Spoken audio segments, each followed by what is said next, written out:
Assalamualaikum warahmatullahi wabarakatuh.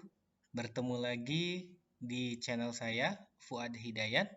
Kali ini kita akan membahas soal Asia Matematik Olimpik atau Olimpiade Matematika Asia tahun 2022 babak preliminary junior level untuk kelas 5 SD. Terima kasih yang sudah subscribe. Untuk yang belum, silahkan untuk subscribe terlebih dahulu ya. Terima kasih.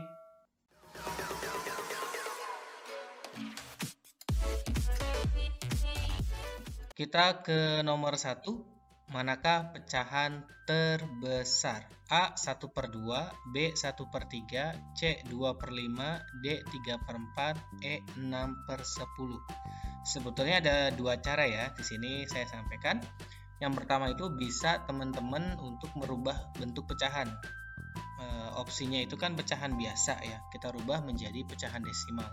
Karena mungkin untuk soal ini akan lebih mudah ketika kita rubah menjadi pecahan desimal. Ketika dirubah ke bentuk pecahan yang lain, misalkan persen, itu lebih rumit ya. Yang kedua, menyamakan penyebut. Berarti kita harus tahu materi tentang kelipatan persekutuan terkecil atau KPK. Nah, untuk soal ini, saya akan menggunakan cara yang pertama saja. Nampaknya lebih mudah. Nanti kalau teman-teman mau mencoba untuk menggunakan cara kedua, silakan ya. Kalau teman-teman jawabannya sama, bisa ketik di kolom komentar ataupun berbeda. Terima kasih. Kita coba untuk merubahnya dalam pecahan desimal. Untuk yang A, kita punya 1/2. 1/2 itu ketika dirubah ke desimal menjadi berapa? 0,5. Silakan ya dioperasikan, teman-teman. Kemudian yang B, 1/3. 1/3 itu berapa? 1/3. Nanti kalau operasinya seperti ini ya. Saya yakin teman-teman sudah jago-jago seperti ini. 1/3 nggak bisa, minjem 10, 0, 10/3, 3 gitu ya. 3 kali 3 itu 9, 1, 10 lagi, 10/3, 3 dan seterusnya. Berarti 1/3 itu 0,333 dan seterusnya. Untuk 1/2 juga operasinya seperti itu ya. Yang C 2/5 juga sama operasinya. 2/5 itu akan sama dengan 0,4. Kemudian yang D 3/4 itu akan sama dengan 0,75. Kemudian yang E itu 6/10 itu akan sama dengan 0,6. Untuk biar kita nggak bingung, kita ambil 2 digit di belakang koma ya. 0,5 itu 50. Awas, bukan 50 ya.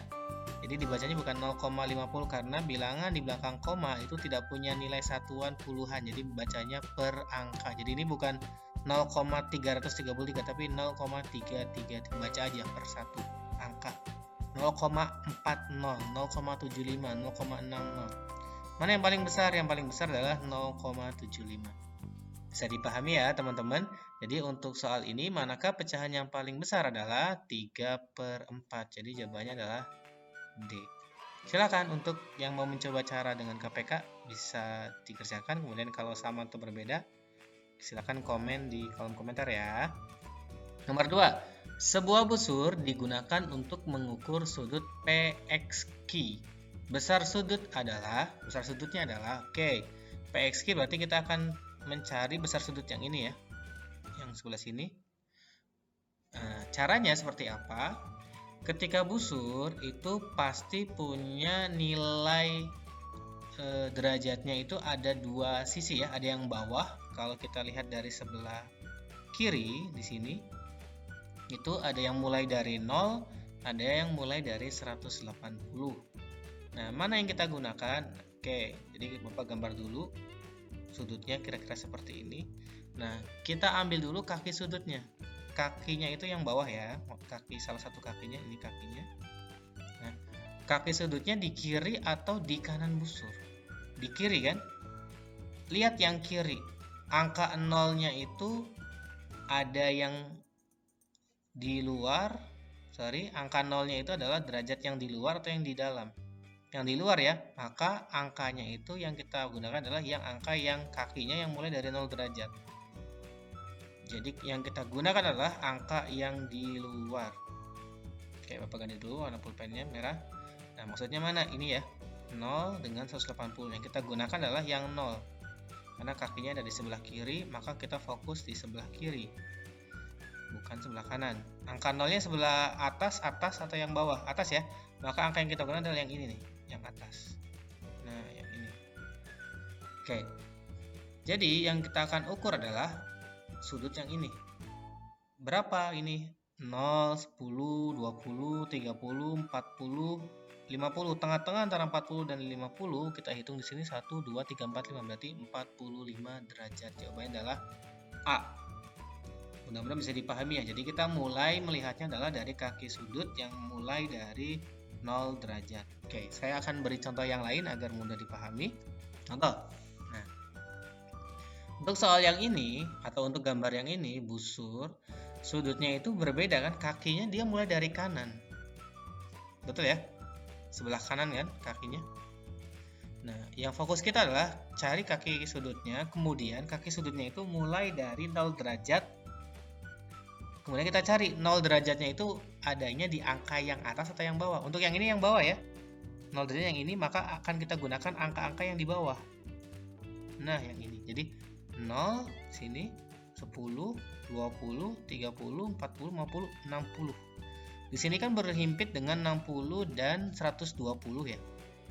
Nah, mana yang kita gunakan? Apakah sudut ini besarnya 60 derajat atau 120 derajat? Kira-kira kata teman-teman yang mana? Betul, yang 60 derajat ya.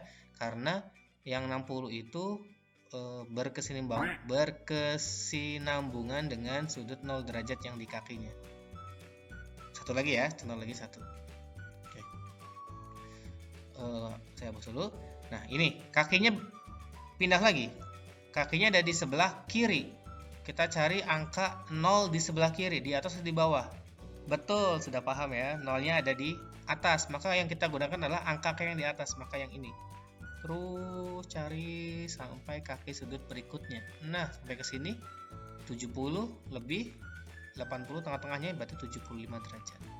Ini 75 derajat, yang tadi 60 derajat. Yang ini 45 derajat. Gitu ya teman-teman ya, penggunaan atau perhitungan sudut dengan busur. Mudah-mudahan bisa dipahami. Oke, lanjut. Nomor 3. Yuli membagi sebuah persegi panjang menjadi beberapa persegi yang sama besarnya dan mewarnainya seperti pada gambar. Dia menginginkan 3/4. Dia pengennya itu 3/4 dari luas persegi panjang yang diberi warna biru.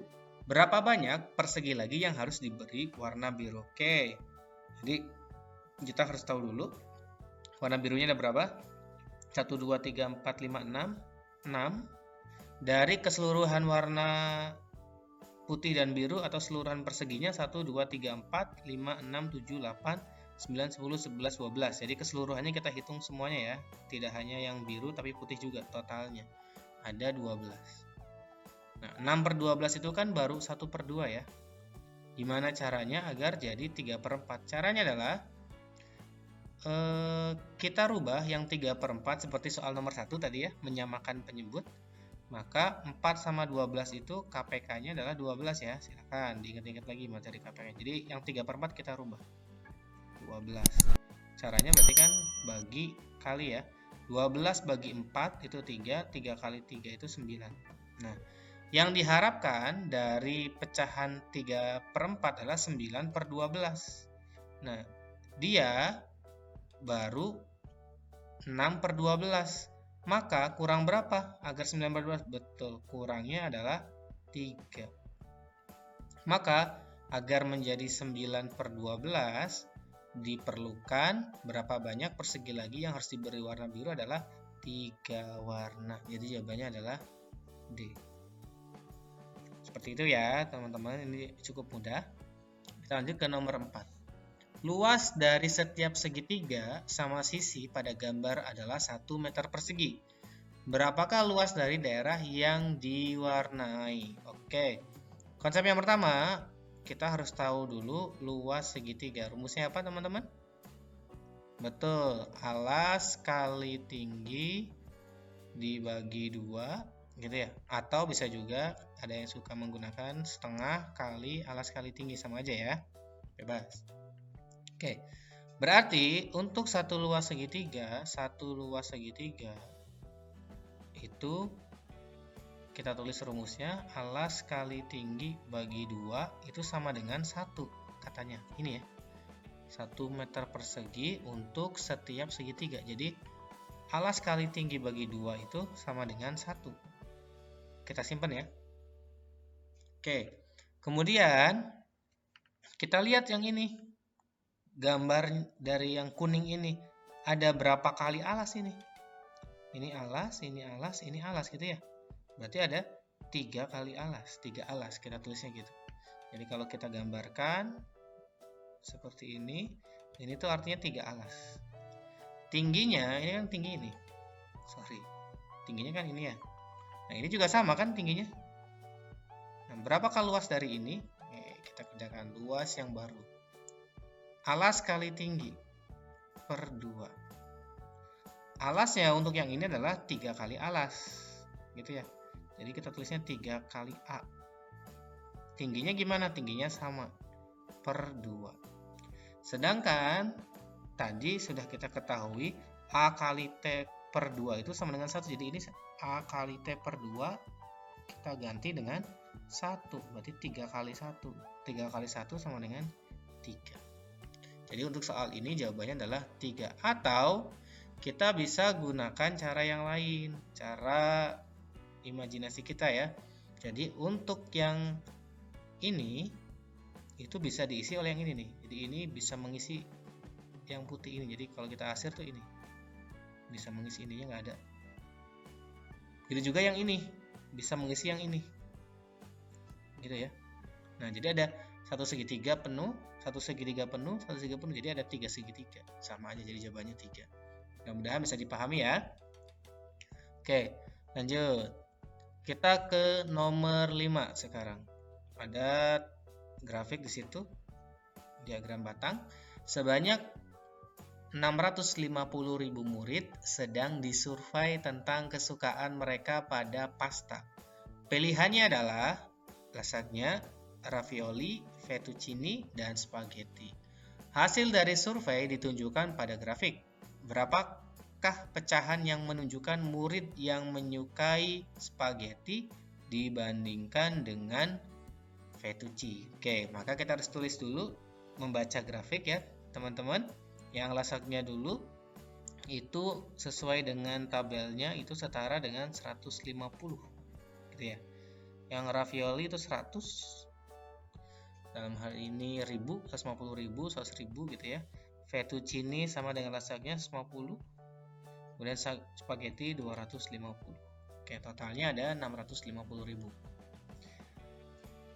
Terus pertanyaannya, berapakah pecahan yang menunjukkan murid yang menyukai spaghetti dibandingkan? Jadi dibandingkan dengan fettuccine. Kita tulis spaghetti. Spaghetti ejaannya mungkin salah ya, nggak apa-apa. Kemudian fettuccine. Nah, yang spaghetti ada berapa? Spaghetti ada 250. Dibagi, banding itu kan bagi ya. Dibagi dengan fettuccine. Fettuccine ada 150. Oke, kita sederhanakan teman-teman. Nah, tipsnya untuk menyederhanakan, ketika teman-teman menyederhanakan itu susah, kita mulai dari angka yang terkecil. Misalkan bagi 10 dulu. Atau mungkin teman-teman langsung bisa membagi dengan hal yang besar ya, boleh. Misalkan dibagi 50. 150 bagi 50 itu 5. 150 bagi 50, 3. Jadi jawabannya 5/3. Tapi ketika teman-teman nggak terfikirkan dibagi 50, pelan-pelan aja. Misalkan bagi 10, oh 25/15. Bagi berapa lagi ya? Oh bagi 5. Ya bagi 50, bagi 10 tadi ya. Bagi 5, 25 bagi 5 itu 5, 15 bagi 5 3, sama aja. Jadi ketika menyederhanakan itu jangan dipaksa untuk langsung dibagi dengan hal atau angka yang besar gitu ya. Jadi untuk soal ini jawabannya adalah D, 5/3. Mudah ya. Jadi gimana teman-teman bisa membaca tabel yang di sini, dibaca angka-angkanya. Oke. Kita lanjut ke nomor 6. Berapakah jumlah dari dua bilangan prima terkecil yang merupakan faktor dari 1250? Oke, kita belajar dulu tentang apa itu bilangan prima. Bilangan prima adalah bilangan bulat yang memiliki dua faktor, yaitu 1 dan bilangan itu sendiri. Artinya, bilangan prima adalah bilangan yang hanya dapat dibagi oleh dua bilangan, yaitu 1 dan dirinya sendiri, tanpa bisa dibagi oleh bilangan lain. Artinya, ketika bisa dibagi selain 1 dan bilangan dia sendiri, itu bukan prima. Yang termasuk bilangan prima adalah bilangan bulat di atas 1. Nah, ini suka keliru ya. Biasanya itu kalau buru-buru 1 itu disangkanya prima, kan nggak bisa dibagi. Nah, ini akan dijelaskan. Karena 1 bukanlah bilangan prima. Kenapa bukan prima? 1 bukanlah bilangan prima karena hanya terdiri dari satu faktor. Tadi kan sudah disampaikan, harus dibagi oleh dua faktor, tepat dua faktor. Dua pembagi gitu ya. 1 hanya bisa dibagi oleh 1. 1 dibagi 1, 1. Tapi ada nggak bilangan yang lain selain 1? Dan satunya dirinya sendiri. Nah, bingung ya. Jadi itu dihitungnya satu faktor. Contoh yang termasuk prima itu 2. 2 itu bisa dibagi 1. Bisa juga dibagi 2, dirinya sendiri. 3 itu bisa dibagi 1, 3. 3 juga bisa dibagi sendiri, bilangan itu sendiri 3. Kenapa 4 bukan? Nah, kita lihat. 4 bisa nggak bagi 1? Bisa ya. 4 bagi 1 kan 4. 4 bagi 4 bisa nggak? Bisa.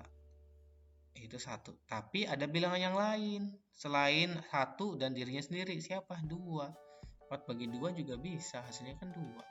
Jadi 4 bukan prima. Silakan teman-teman dipelajari lagi, dihafalkan lagi bilangan prima minimal itu yang kurang dari 100. Oke. Untuk soal ini kita kembali lagi. Berapa jumlah dari dua bilangan prima terkecil yang merupakan faktor? Kita bikin pohon faktor ya. Masih ingat teman-teman ya?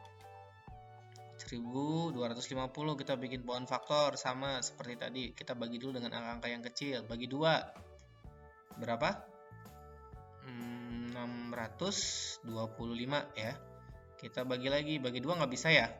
Kita lanjut 2 nggak bisa, 3 nggak bisa, lanjut 5. 5 berarti 625 bagi 5 itu 125. Oke, sebenarnya sampai sini sudah selesai ya.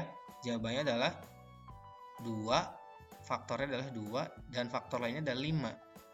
Dan pertanyaannya faktor dari bilangan prima yang terkecil. Jadi jawabannya 2 sama 5, jadi jawabannya 7 jumlahnya. Kenapa 7? Tidak perlu dilanjut karena 3 itu sudah tidak bisa, 2 nggak bisa, 3 nggak bisa. Pasti berikutnya adalah 5 atau bahkan lebih. Jadi jawabannya adalah 7. Kalau kita mau lanjutin boleh. Kita bikin pohon primanya lagi. Bagi 5, 25, bagi 5 lagi, 5, bagi 5 lagi, 1. Gitu ya. Jadi faktornya cuma 2 dan 5. Maka dua bilangan prima terkecil yang merupakan faktornya adalah ya 2 dan 5 karena tidak ada faktor yang lain. 2 tambah 5 jawabannya 7. Mudah-mudahan bisa dipahami. Kita lanjut ke nomor 7. John ingin membeli sebuah sepeda seharga Rp500.000. Pada ulang tahunnya, kakek memberikan dia uang sebesar Rp50.000. Tantenya memberikan dia Rp35.000 dan sepupunya memberikan dia Rp15.000. Dia mendapat Rp16.000 per minggu dari mengirimkan koran. Oke. Dalam berapa minggu dia akan mampu membeli sepeda. Oke, berarti uang yang dia punya kan dapat dari kakeknya, tantenya, dan sepupunya, itu berarti dia sudah punya ya. Jadi artinya kekurangannya berapa sih? Harga sepedanya itu 500.000, sedangkan dia sudah punya uang 50.000 dari kakeknya, berarti dikurangi sisanya, dikurangi juga dengan dari bibinya. Gitu ya. Kemudian dikurangi juga dari sepupunya. Berarti sama dengan 500.000 dikurangi dengan jumlah dari seluruh uang yang ia dapat 100.000 ya. Maka tersisa uang yang dia butuhkan untuk membeli sepeda adalah 400.000. Sedangkan dia mendapatkan 16.000 per minggu. Nah, berarti dibagi saja. Jadinya 400.000 dibagi dengan penghasilan dia selama 1 minggu 16.000. 0 coretnya 3. Kita perkecil seperti nomor berikutnya. Bagi 4 ini jadi 100 gitu ya. Ini bagi 4, 100 bagi 4 itu 25. Maka dia akan bisa membeli sepeda atau mampu membeli sepeda itu setelah 25 minggu. Jadi jawabannya untuk soal nomor 7 adalah B. Oke, kita lanjut ke nomor 8. Sebuah rumah hantu memiliki 6 jendela. Ada berapa banyak cara hantu gini dapat masuk dari sebuah jendela dan keluar dari jendela yang lain? Oke, saya ilustrasikan seperti ini. Dalam rumah hantu itu ada 6 jendela. Misalkan saya gambar jendelanya. Ada 6. Dia pengen masuk dan keluar lewat jendela yang berbeda ketika keluar gitu ya. Kita ilustrasikan ketika masuk dulu.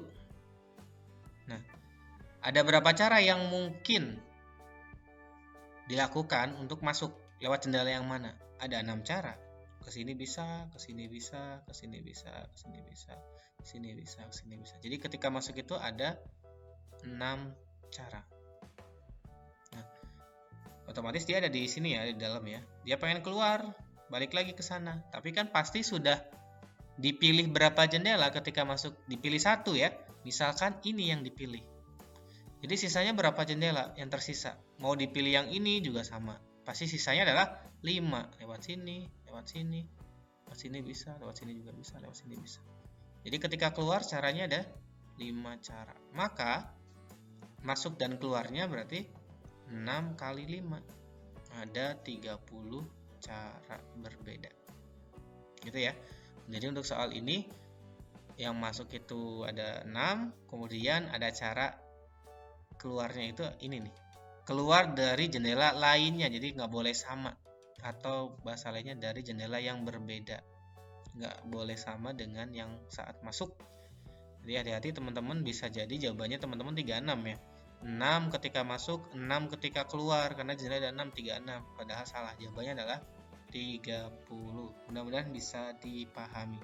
Oke, kita lanjut ke soal terakhir dari pembahasan soal ALMO 2022 babak preliminary junior level. Kita lihat di sini ada trapesium ABCD, AD tegak lurus dengan DC, AD sama dengan AB sama dengan 3 cm dan DC sama dengan 6 cm, E berada pada DC dan BE sejajar dengan AD, berapakah luas segitiga BEC? Oke, kita sifat-sifat yang ada di pertanyaan kita masukkan ke dalam gambar atau kita substitusi ke dalam gambar. Saya rubah dulu warnanya. Oke. AD sama dengan AB. AD berarti ini kita kasih garis menunjukkan kalau dia sama. 3 cm sudah dituliskan oleh gambar. DC 6 ini fullnya 6. Kemudian E berada pada DC. Kita nggak tahu karena AB itu 3, maka ini juga 3 ya. Karena terlihat ini siku-siku. Berarti kalau ini 3, BE juga 3. Akan sama dengan AD. Dia otomatis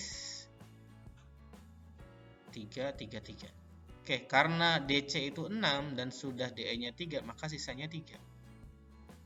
Gitu ya. Kembali ke rumus luas segitiga, apa tadi?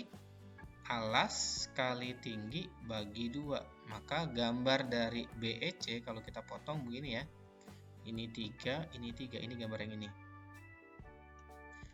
Oke, maka alasnya itu 3, tingginya itu 3 per 2. 3 kali 3, jangan buru-buru, jangan sampai 6, itu ditambah. 3 kali 3 itu 9, dibagi 2, maka 4,5. Jadi untuk jawaban nomor 9 adalah 4,5. Begitu teman-teman, masih banyak kekurangan dalam video ini.